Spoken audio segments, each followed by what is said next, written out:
단언컨대 이 영상을 끝까지 보신 분들은 주식시장을 바라보는 눈이 확 달라질 겁니다. 우리가 축구를 볼 때도 알고 보는 것과 모르고 보는 건 천지 차이죠. 기본적인 룰, 옵사이드라든지 포메이션이라든지 이런 것들, 더 나아가서 오늘 경기를 하는 두 팀의 역사, 그리고 두 나라의 역사를 알면 더 재미있어지겠죠. 주식도 마찬가지예요. 역사와 기초를 알고 시장을 바라보면 더 재미있게 주식 투자를 할 수 있게 될 겁니다.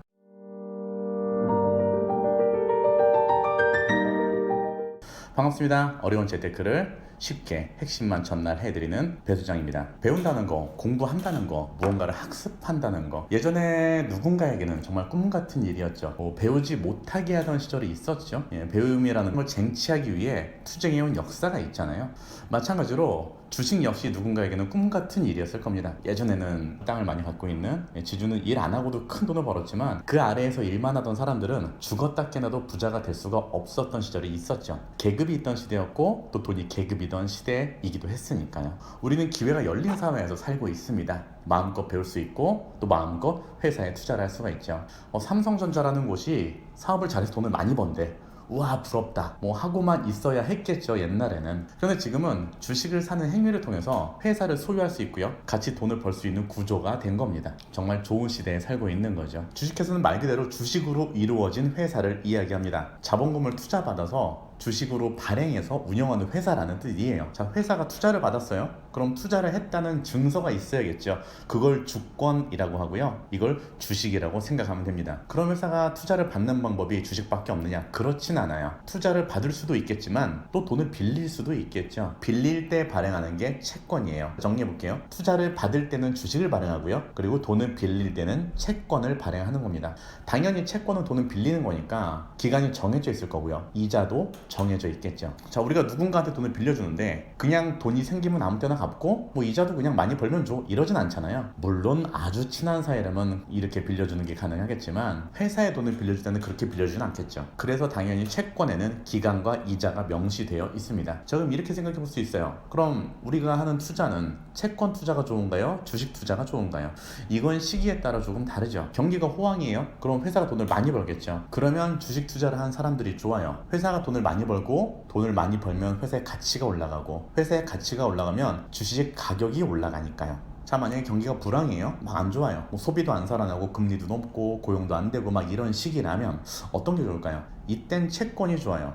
경기가 불황이면 회사가 돈을 못 벌 거고요, 돈을 못 벌면 주가가 떨어진다는 얘기고요, 주식의 가격이 떨어진다는 얘기잖아요. 그런데 위에서 얘기했듯이 채권은 이자가 정해져 있습니다. 그래서 채권 투자자는 어쨌든 이자를 받아가요. 그리고 회사가 망하지만 않으면 약속한 날짜에 원금도 회수를 할 수가 있습니다. 이 약속한 날짜를 채권 만기일이라고 부릅니다. 그날의 원금과 이자를 다 받을 수가 있는 거죠. 내가 배소장이 회사를 세웠다고 가정을 한번 해볼게요. 머니쇼라는 회사를 세웠어요. 근데 회사를 운영하려면 돈이 필요하잖아요. 사무실도 얻어야 되고 직원도 채용해야 되고 각종 직기류 같은 것도 좀 들여와야 되고요. 회사를 운영하는 데는 무조건 돈이 들어가죠. 회사를 운영하는 데 들어가는 돈을 계산을 해봤더니 1,000만 원이 필요해요. 예를 들어서 그럼 액면가 1,000원짜리 만주를 발행해서 자본금 1,000만 원짜리 회사를 만들 수도 있고요, 액면가 500원짜리 2만주를 발행해서 자본금 1,000만 원짜리 회사를 만들 수도 있어요. 어쨌든 그렇게 1,000만 원짜리 회사가 만들어지는 겁니다. 그 돈을 내가 다 투자했다면 나는 그 회사의 지분을 100% 갖고 있는 최대 주주가 되겠죠. 그런데 만약에 친구가 300만 원을 투자했다면 나는 이 회사의 70%의 지분을 갖고 있고 친구는 30%의 지분을 보유하고 있는 사람이 되겠죠. 자, 여러 가지 이야기했습니다. 여기서 액면가, 주식수, 자본금, 지분율, 이렇게 네 가지를 말씀을 드린 거예요. 어느 정도 이해가 되셨죠? 나는 이 회사를 세우고 이 일에 올인하고 있지만 친구는 회사를 다닐 거예요. 그 친구는 본인 일이 있으니까. 그래서 우리 회사 일을 전혀 못해요. 일은 내가 다 합니다. 내가 사람 뽑아서 일 시키고 내가 일을 제일 많이 하게 돼요. 이렇게 해서 벌어들인 수익에 대해서 30%의 지분을 가진 내 친구에게 나누어 주겠죠. 이게 주식 투자의 매력이자 장점입니다. 친구는 투자를 했고요, 회사가 커나가는 만큼의 이윤, 수익을 벌어들이는 거니까요. 회사가 많이 커졌어요? 막 매출이 어마어마해. 그런데 돈도 더 필요해. 이럴 때 고민하는 것이 상장입니다. 나를 알리는 행위 같은 거죠. 조금만 더 자세하게 설명을 하자면 기업의 주식을 거래할 수 있도록 하기 위해서 일정 조건에 갖춰서 증권거래소에 등록하는 일, 이걸 바로 상장이라고 이야기를 해요. 자, 그러면 주식을 거래할 수 있는 한국의 주식시장은 한 군데만 있을까요? 아닙니다. 여러 군데가 있어요. 우리가 가장 잘 알고 있는 코스피, 그리고 코스닥, 그리고 코넥스, KOTC가 있는데 오늘은 기초를 설명하는 영상이니까 쉽게 그냥 설명을 드리자면 각 시장마다 상장 조건이 다르다고 생각하면 편해요. 당연히 코스피가 가장 상장 조건이 빡세겠죠. 이렇게 상장이 되면 누가 이 주식을 사고 팔까요?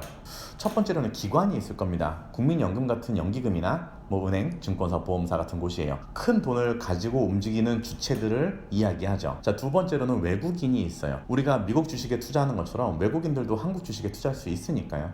외국의 기관이 투자하기도 하고요. 외국인 개인이 투자하기도 하겠죠. 자, 이 두 개의 주체, 즉 기관과 외국인의 움직임으로 주식시장은 굉장히 많이 움직입니다. 큰 돈은 이 두 주체를 중심으로 움직이니까요. 그리고 우리 같은 개인, 소위 개미라고 불리우는 개인이 마지막 주식을 사고 파는 주체가 되는 거고요. 그 주식시장이라는 곳에서 주식을 사고 파는 행위로 수익을 올리는 것을 우리는 주식 투자를 한다라고 이야기를 하는 겁니다. 주식이 생성되는 과정부터 거래가 되기까지 기초를 좀 알아봤어요.